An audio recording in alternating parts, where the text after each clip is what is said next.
감리회의 종교 강령은 25개로 되어 있습니다. 삼위일체, 성서, 구원, 교회, 성례, 그리고 기타 강령들로 이루어져 있습니다. 오늘은 역사적인 배경을 중심으로 해서 몇 가지만 말씀을 드리려고 합니다.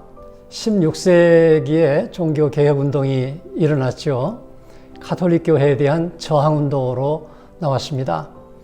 개혁운동은 계속해서 여러 가지 모습으로 나오게 됐는데, 영국에서 일어난 개혁운동이 영국 국교회, 성공회의 설립으로 이어졌습니다.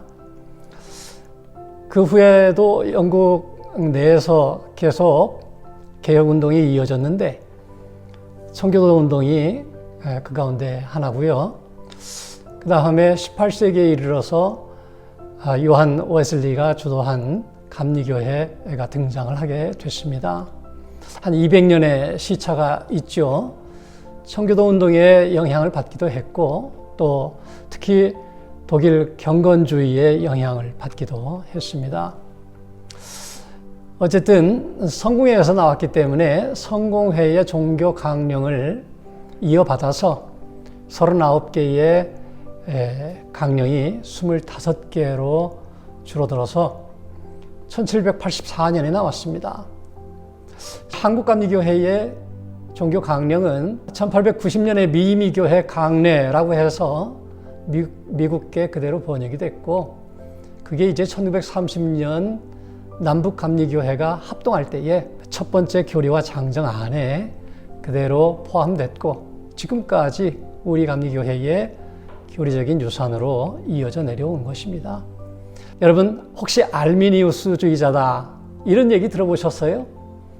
알미니우스라고 하는 분은 그리스도의 공로에 의해서 그 은총으로 자유의지가 회복되었다. 그래서 성령의 도움을 받아서 인간이 하나님의 구원 사역에 참여한다. 이렇게 말했습니다. 그래서 이것을 펠라기우스의 신인 협조설이 아니고 복음적인 신인 협조설이다. 이렇게 말합니다. 알미니우스는 하나님의 예지 예정을 말합니다. 방점이 예지에 있어요. 하나님이 미리 정해놓으셨지만 하나님은 그 인간이 어떻게 할지를 알고 계신다라고 하는 그런 예지 예정론이에요. 그렇게 되면 이제 인간의 자유가 개입될 여지가 있습니다. 그런데 이 켈빈주의, 휘필드가 따랐던 이 켈빈주의에서는 이중 예정론입니다. 태초 이전부터 하나님이 멸망받을 자, 구원받을 자를 미리 정해놓으신 것입니다. 인간이 어떻게 참여할지에 대해서 개입될 여지가 없어요. 그래서 이중예정론은 하나님이 일부 구원받을 사람만 선택하신 거예요. 웨슬리가 고민을 거듭한 끝에 이 휘필드의 주장을 거부했습니다. 왜냐하면 웨슬리는 만인 구원론, 보편적인 구원, 은혜로 모든 사람들이 구원의 가능성을 가지고 있다. 그렇게 생각했거든요. 이 웨슬리의 주장이 종교 강령 세 번째 단락에 나와 있습니다. 자, 7조에서 12조까지의 구원에 관한 강령을 보십시다. 7조의 원죄를 보면 웨슬리는 분명히 펠라기우스의 주장을 반대하고 있습니다.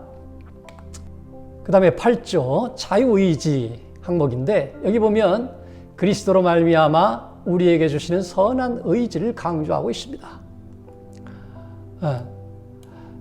그리스도로 말미암아 우리에게 주시는 선한 의지를 얻게 하시는 은혜가 아니면 우리가 하나님의 기뻐하시고 받으실 만한 선한 사업을 행할 능력이 없고, 선한 의지가 우리에게 있을 때에는 그 은혜가 우리와 함께한다. 무슨 얘기입니까? 그리스도로 말미암아 그 은혜가 우리와 함께 할 때라고 하는 그리스도의 공로가 강조되고 있습니다. 그래서 그리스도에 의해서, 그 공로에 의해서 인간의 선한 자유의지가 회복되고 행사될 수 있다. 이것이 바로 선행은총입니다. 감리교회에서는 그리스도의 은혜가 주도하여 가시는 그런 선행은총을 말하는 것입니다.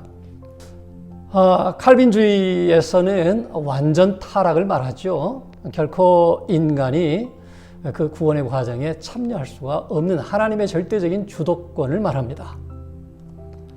자, 제9조 사람을 의롭게 하심입니다. 여기에 믿음으로 말미암음이라고 하는 말이 나와요. 믿음이 강조된 거예요. 인간이 하는 일이죠. 성령의 은혜로 말미암아 믿을 때 모든 사람이 구원받을 수 있습니다. 인간이 믿는 그 믿음이 강조된 것입니다. 그것은 칼빈주의에서 무조건적으로 선택하신다. 그리고 제한된 사람만 위해서 그리스도가 대속의 피를 흘리셨다라고 하는 제한된 속죄론을 반대한 것입니다. 그러면서 만인 구원을 말한 것입니다. 자, 10조는 선행입니다. 감리교는 행위 구원론을 배격하고 있습니다. 행위로 구원받는 것이 아니지요. 그런데 성령의 은혜 안에서 행해지는 선행을 강조하고 있습니다. 12조는 의롭다 하심을 얻은 후에 범죄입니다. 이것은 구원받은 이후에 범죄의 가능성을 말합니다. 구원파에서는 이거 부인하지요. 한번 속죄의 은혜를 받았으면 결코 그걸 놓칠 수 없다. 그렇게 말하죠. 감리교회는 그 구원파의 신앙에 반대합니다. 구원받은 이후에 넘어질 수 있어요. 다시 회개하고 일어날 수 있어요. 그래서 두렵고 떨림으로 너희 구원을 일고 가는데 선줄로 생각하거든 넘어질까 조심해야 해요. 넘어질 수 있어요.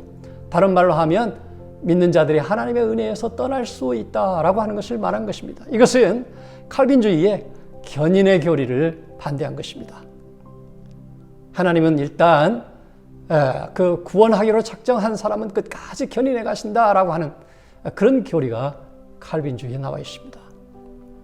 한마디로 칼빈주의는 하나님의 선택에 의한 인간의 구원과 멸망, 영원한 견인 등등 철저한 하나님의 주권을 강조한 반면에 웨슬리는 그리스도에 의해서 회복된 인간의 자유의지로 하나님의 은혜로 주도하시는 구원의 과정에 인간이 즐겁게 참여한다.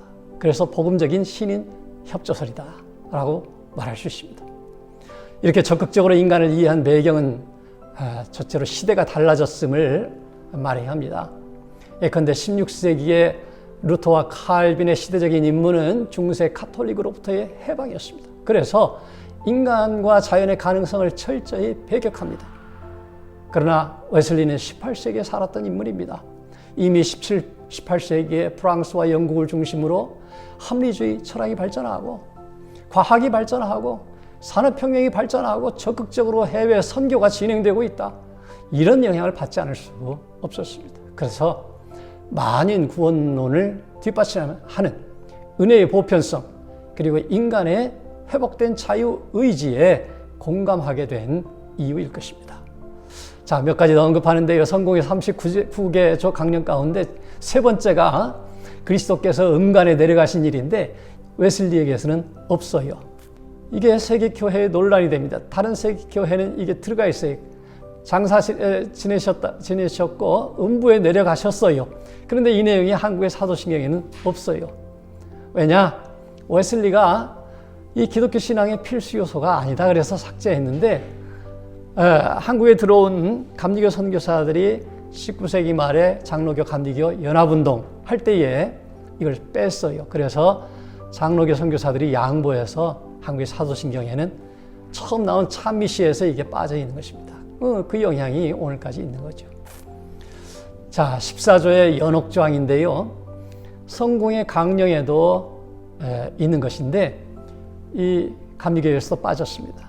카톨릭의 잘못된 신앙 실천 루터가 반대하면서부터 이 연옥조항이 빠져 있는 것입니다. 자, 15조는 방언에 관한 얘기인데 당시에는 웨슬리 당시에는 카톨릭이 라틴어 미사를 고집한 것에 대한 어떤 반대의 측면이 강합니다. 자, 16조는 카톨릭의 7성사를 7가지의 성사를 부정한 것입니다. 성공회와 마찬가지로 감리교는 세례와 성찬만을 인정합니다. 카톨릭에서 성공회를 결정적으로 개신교다 이렇게 규정하는 이유는 바로 성공회가 이 카톨릭의 성례, 칠성사를 반대한 데 있습니다. 그 다음 18조 카톨릭의 화채설을 부정하고 있습니다. 감리회는 성찬석상의 빵과 포도주가 그리스도의 몸과 피로 본질적으로 바뀐다 라고 하는 화채설 부정합니다.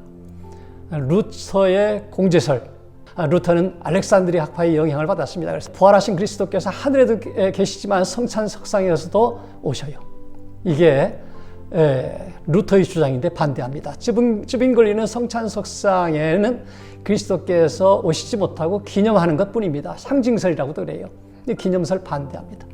감리교회는 칼빈의 영적 임재설, 성찬석상에 성령으로 그리스도께서 임재하신다.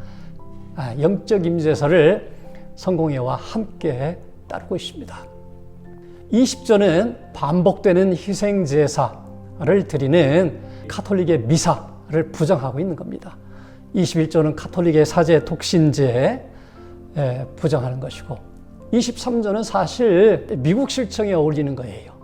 한국에 그대로 번역됐기 때문에 남아있는데 개정돼야 될 부분이에요. 자, 종교 강령을 통해서 보게 되는 감리교회의 특징. 첫째, 선행의 은총. 선행의 은총에 의한 자유의지의 역할을 감리교회는 말하고 있습니다. 그 다음에 성화의 신앙.